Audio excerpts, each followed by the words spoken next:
Now let's move on to our next session, which shall be on the topic leveraging artificial intelligence and machine learning in supply chain logistics to enhance safety and minimize accidents.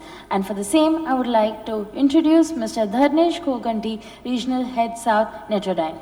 Mr. Dharnesh comes with over 12 plus years of experience in business management and sales, having worked across diverse industries such as telecom, software sales, and consumer electronics.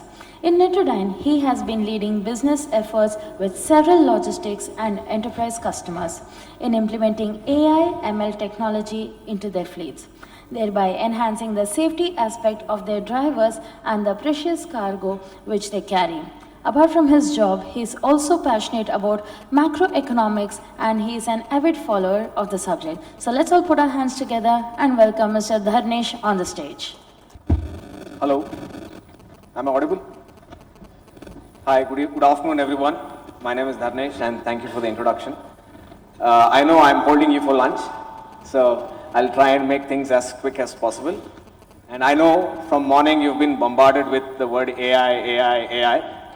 Okay, so I'll try to minimize that as much as possible. And I've made some efforts to make sure that I will show you how AI works rather than talk about it, right?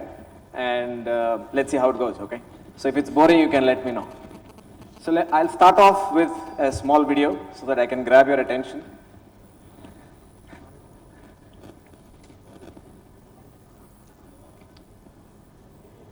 So pardon me for the quality, that was recorded by a GoPro of the biker who was riding behind this vehicle. Okay. But there's no audio,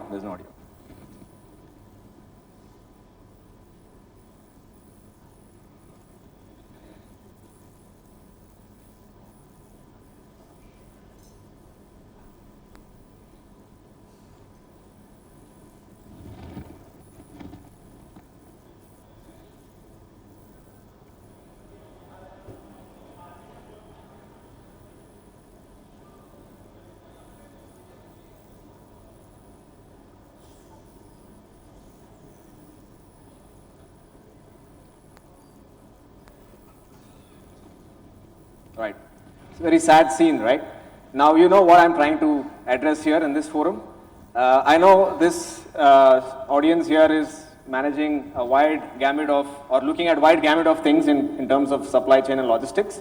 But I'm here to focus on one small aspect of it, which is transportation and road surface transportation and the safety related to it, okay? Now, why am I focused here only to talk about that is because we are the #1 in the world in terms of accidents, okay? Not a good stat to have on our back, right? So we lose close to, as per 2023 data, or 2022, we lose close to 150,000 people on the road every year. So if you actually do the reverse calculation, that is 11 people every hour. So that means since morning, how many hours it's been that we're sitting here? You can do the numbers. So many people have actually died on the road going by the averages, okay? So I am here to solve that problem, or I'm here to talk to you about a solution which can solve that problem, right? So how are we leveraging, again, AI/ML in this space, right? So we all know transportation is a very complex pillar. I know it's a small part, but it's probably consuming most of your time and effort and costs in this particular area, right? So we have cargo security. How do you secure a cargo? I know some MNCs who are one truck of their commodities close to 100 crores or 200 crores. And I know them personally that they put convoys behind those trucks, right? Ensuring that nobody is stealing them. And they have told me stories, Dharnesh, whatever you see in the Hollywood movies, it has happened to us. They have stolen goods in those styles, right? So cargo security is one aspect. Second is real-time tracking, and so GPS and vehicle tracking is, I think, predominantly everybody is adopting it today. I think that's a very basic functionality. So what happens beyond that? Like for example, I've heard in the previous conferences, one of somebody mentioning that we are scoring the driver basis the hard braking as well. Like, because the GPS and your inertial sensors give you that data, that whenever the driver is hard braking, you're scoring him or giving him a negative mark because it's a rash driving. But in reality, what if the hard braking was done to protect somebody or to avoid an accident? How do you know that? That is a big black hole, right? What exactly happened on the road? Accident ho gaya, but what happened on the road is a black hole. You only depend on the driver's inputs or whatever the transporter gives you as a brand, right? Going ahead, operational cost, of course, one accident, it is estimated by Bosch that one fatal accident will lead to a loss of 1.2 crores on an average, right? Assuming all the vehicle downtime, the cargo being lost, the lives being lost, and the damages that the company has to reimburse. Then, of course, transporters' engagement, like what kind of transporters do you have, what kind of drivers do they hire, because that's the whole, he's the key stakeholder, right? When your goods are moving from point A to point B, the key stakeholder is the driver, whether you like it or not, right? And of course, it impacts your brand. If something like that happens, like for example, oil and gas. If your vehicle blows up, you're in soup, right? Similarly, the other brand I talked about where the commodity or the cargo is of high value. So this is the data, sorry about the print here, it's very minimal, but this is the analysis of accidents by AICH is American Institute for Chemical Engineering and NII is National Institute for Industrial Education, okay? Sorry, Industrial Engineering, okay? So now if you see the red part of the pie chart is because of driver's negligence. So what does it show? It shows that we need to focus on the driver more because he's, like I said, a key stakeholder. You give him the best of the vehicles, best of the roads. If he is not the right candidate for you, if he is not practicing good driving behaviors, you still have high risk of untoward incidents, right? So moving ahead, some more facts for you, right? So we have 67% accidents happening on straight roads, not on curvy roads, okay? This is just 12%, okay? 74% are happening in clear and sunny weather conditions. Now, these are all probably radical to you because we think the other way, right? But this is what the data shows, not my analysis. 56% of the accidents are happening on just 5% of the road network, which is predominantly highways, right? Now, this is the data which I talked about. So this is the report from Bosch, which says any fatal accident, that is the costing. So if you convert that into Indian rupees, it is around 1.2, 1.3 crores. Moving ahead. So the point I have been driving, how do you reduce this is by focusing on the driver. So in India today, we are looking at, see, we don't have manpower issues. Ek driver gaya, dusra aaya, okay? Similar attitude is there with us if he dies also. That is the unfortunate state. Blood is cheap in India today. But mark my words, we are looking at an acute shortage of driver in the next coming years. We will not have fuel next door, we will not have toothpaste next door, we will not have fruits and vegetables next door the way you have it. Forget about your quick commerce. Because if the drivers are not delivering it, where is the quick commerce going to function, right? And whether we like it or not, because of the shortage of drivers, we will have autonomous driving thrust upon us. And let me tell you, we are not at all ready for autonomous driving. In fact, if a country like America, I have the largest adoption today, is in the US. If US is still adopting a technology like this and not moving into autonomous, India is far, far, far away. Half the solutions I give in the US, we disable it in India because the infrastructure does not support. Right? Moving ahead. So what I'm talking about, a solution which can give you real-time visibility once the vehicle leaves your campus. So I heard somebody in the morning talk about AI, vision analytics, vision-based analytics, in terms of how the product is being handled when the product is being moved inside the campus. But what happens outside? Because that's where 90% of the uncertainty is. Inside your environment, it's more controlled. It's your campus, your warehouse. You set the rules. But who sets the rule outside? Whatever rules are there, that itself we don't follow, right? So that is where the 90% of the uncertainty is, and that is what I'm trying to address here. Moving ahead. So the technology I'm talking about or I'm endorsing is in the computer vision system, which people in the morning also discuss in the panel. Now, what we have seen, some of our customers, is a 50% reduction in accidents. Now, when somebody comes to me and says, what is the ROI? I say, look, how many accidents happen in a year? If I can reduce that by 50%, does that make sense to you? If it doesn't make sense to you, then probably we are not the right fit, right? If it makes sense to you, this is only on the ROI. If you like saving human lives, please welcome on board, right? Now, this is just a sample. I'm just showing you how the technology works. So we have a hardware. So there are three key elements. One is the device, software and cloud, which is the dashboard. And then the analytics, of course, which is the AI ML algorithms which are running on the device as well as on the cloud. And then using these three key elements, we provide real-time alerts to the driver as well as the safety team who's monitoring the vehicles real time. And then let's say if he's drowsy, we say, look, you're drowsy, you got to take a break.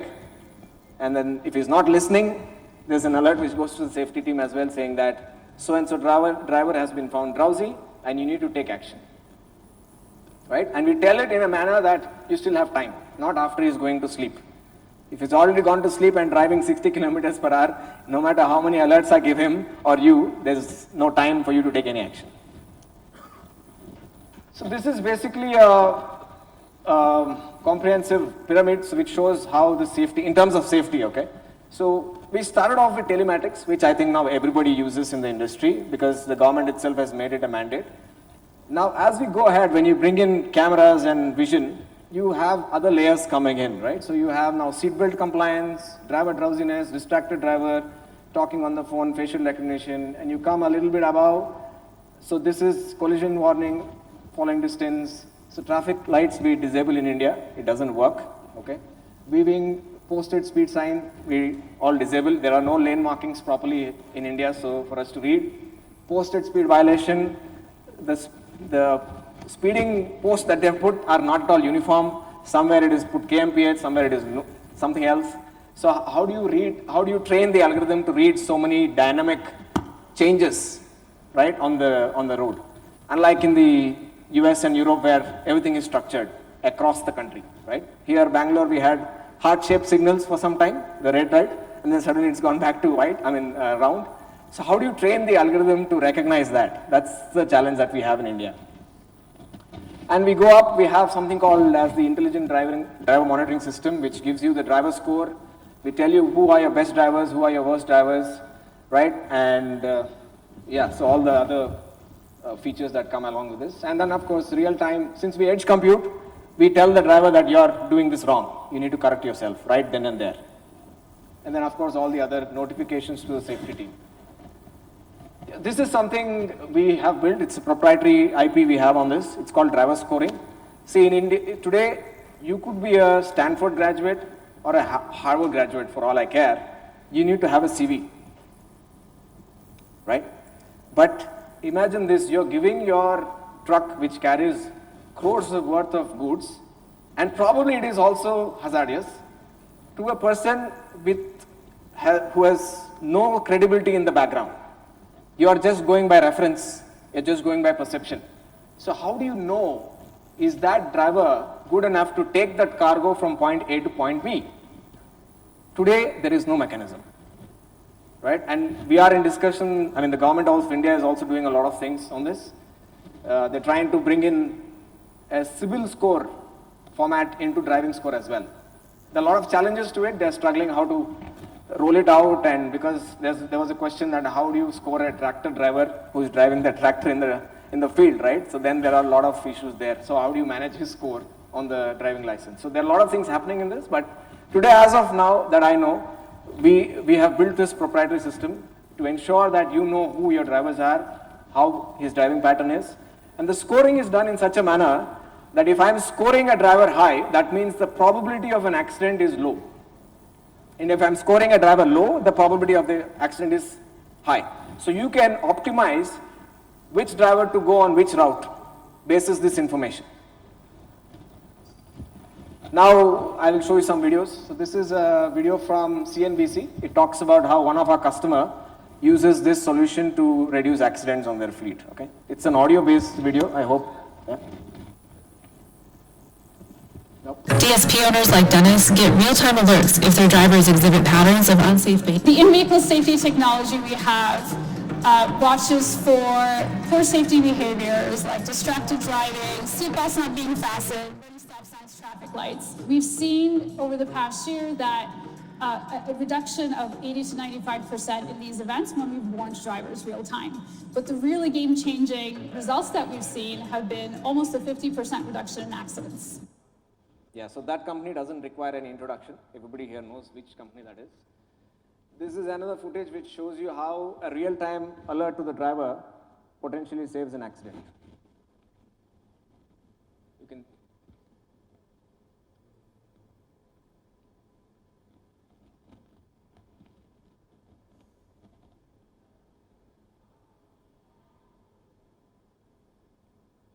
So you see that audio symbol on the screen there. I don't know if that is visible for you. So that is where the alert was given to the driver that he is distracted, right? Moving ahead. So this is from another customer. So this is a snippet from their video as to how they're using technology to fail safely. Okay, they believe no matter what you put in the system, how much redundancy you build, because we're all human beings, there is always a possibility of failing. So when that incident occurs, how do you fail safely? So this company is in the next level when it comes to safety. So we all make mistakes. So how do we plan for failing safely?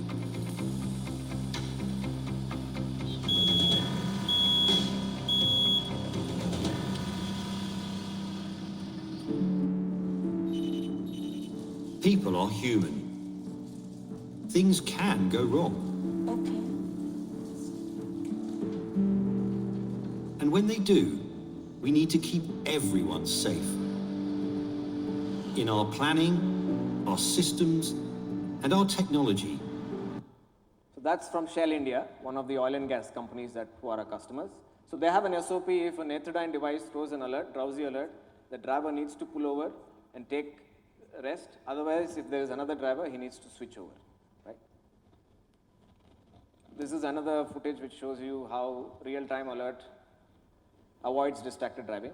This is from another customer in the mines in Maharashtra.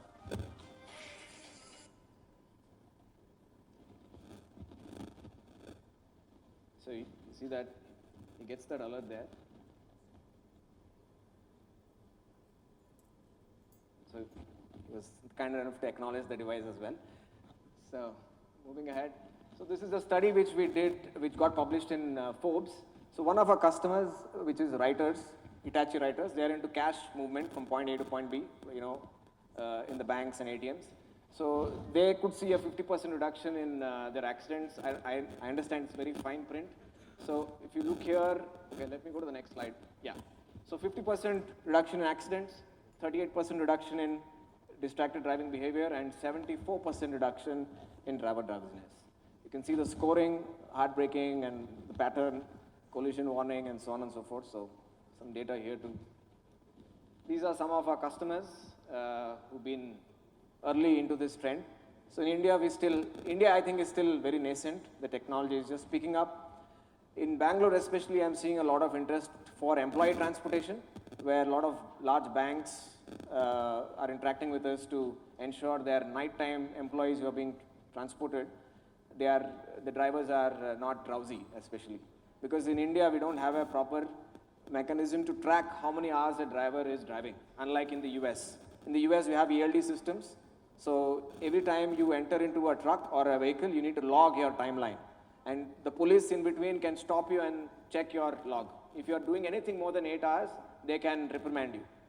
In India, we don't have that. And especially with these gig workers, what we are seeing in Bangalore is the drivers who are transporting employees for one company, after 6 trips or something, they need to take rest. They don't. They convert their cab into Ola Uber. So that they can, obviously they want to make some extra buck. But what they don't realize is, because they don't sleep and take that rest, the reaction time comes down, the fatigue aspect is there. How many accidents happen on that road to the airport is an example of that. So we are at booth 7, so you can come here and interact with us, get some more data if you're interested.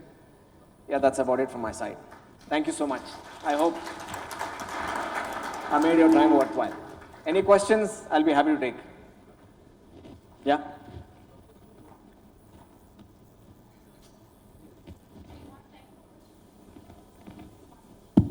I'm asking, others might have the same question. Right. So, quite impressive. Thank you. I hope the real experience is as good as I saw in the presentation and videos. Right. Of course, I've been in Unilever, so I know where you're coming from and the benefit stories I've heard. Right. What if an organization do not own their fleet system? Yeah. Then what? The driver might really say, I don't believe in this system. I will find malpractices Right. to find Right. ways Right. Absolutely. Yeah. for not getting detected. Right. And in India, we are notorious for that. Absolutely, How do you combat absolutely. that risk? Yeah, absolutely. Thank you for asking that question. So I'll take that into two parts, right?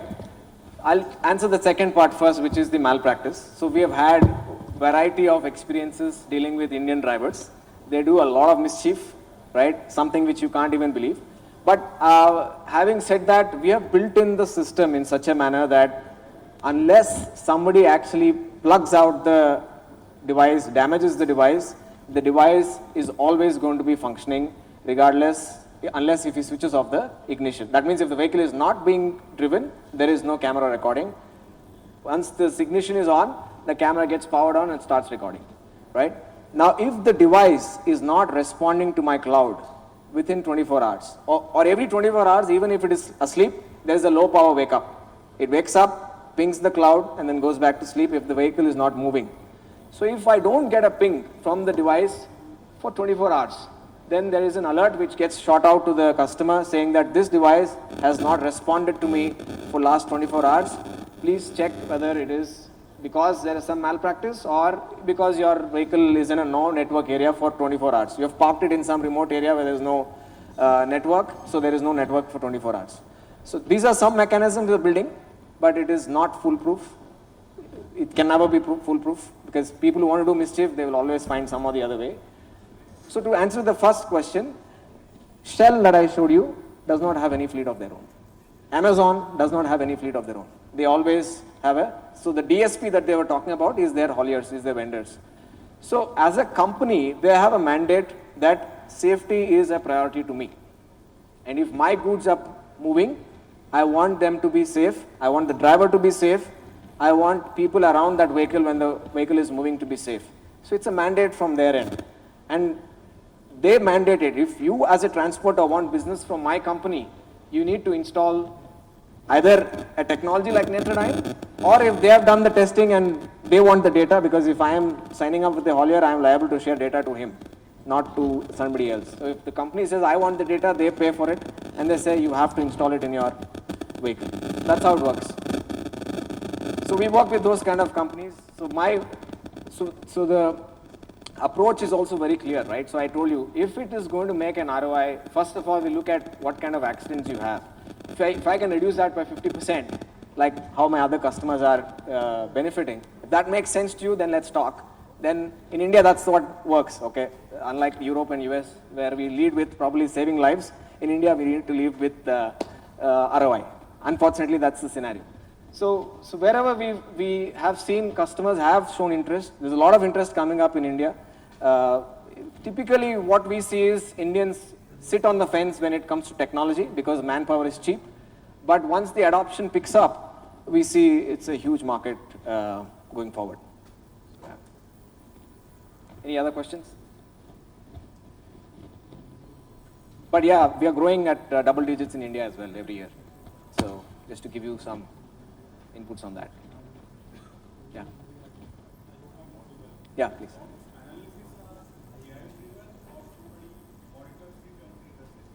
Yeah, good question. So it's purely AI driven. Purely AI driven. Yeah. So no human intervention. So I am crunching. So till date, I have analyzed 20 billion miles of driving data, which is the biggest asset that I have, which is why this thing works on the ground. Because like you mentioned, Accuracy is the major problem when it comes to vision analytics. Not everybody can do this. It's not that simple. It's not just inertial sensor data. Inertial sensor is simple, right? A GPS is very simple. But how do you take a video and decipher that you as a driver are drowsy is the real challenge. That's where the compute power comes in. That's where what kind of processors I'm using comes in. What kind of analytics I'm writing comes in. How do I train that analytics comes in. So today, every month, I am now analyzing close to 800 million miles of driving data, which is growing. As I add more fleets into my customer base, the data which comes in also goes at an exponential rate. So that the accuracy rates that I provide, nobody can provide because of that data. That is my largest asset. Because I have that asset, I can develop new features also. So that's where it's completely AI driven, no manual intervention.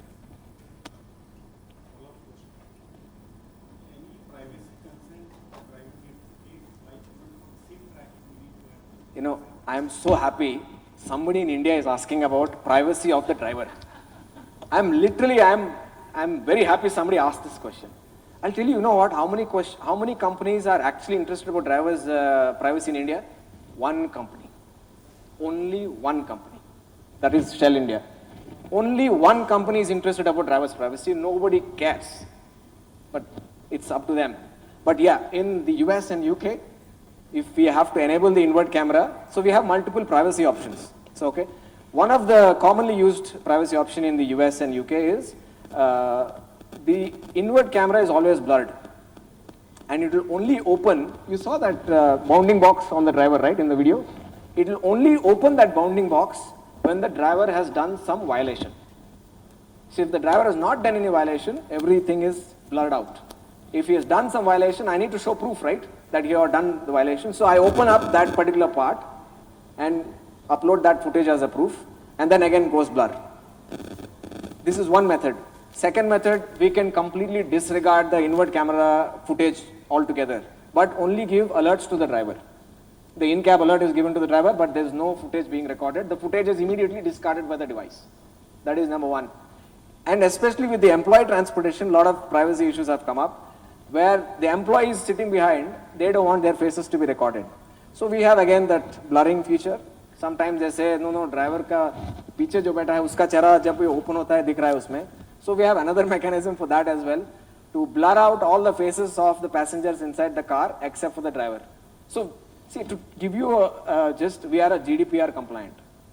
So that should give you a lot of weight in when I talk about privacy. It's not easy to be a GDPR compliant, especially if I'm operating in Europe. You know how stringent they are in terms of privacy, right? So that's something on privacy. But thank you for asking that question. Like India, connectivity is an issue. Right. If you go on the highways and all. Yeah. So how the system works? Yeah, so today we have that challenge. So wherever there is no network, the device is not able to upload the alert into the cloud real time, but it is going to coach the driver real time because I don't need internet to run the analytics on the device. So device is real time, it is crunching data on the device. So whenever the driver is doing violations, I am coaching him real time. Probably the upload will happen once the device comes back into network patch. So that is something we'll have to deal with today. Thank you. Yeah. Maybe tomorrow the Starlink comes, then this problem is solved. Yeah. That's it. Thank you so much, gentlemen. I'll no longer hold you. Bye-bye. Thank you so much, Mr. Dharnesh, for such an engaging session. Can you please hear it out for the gentleman? And I would like to now call upon Ms. Meenakshi Chhajar from Dr. Reddy Labs to do the honors of felicitating Mr. Dharnesh Koganti, Regional Head, South Netradyne.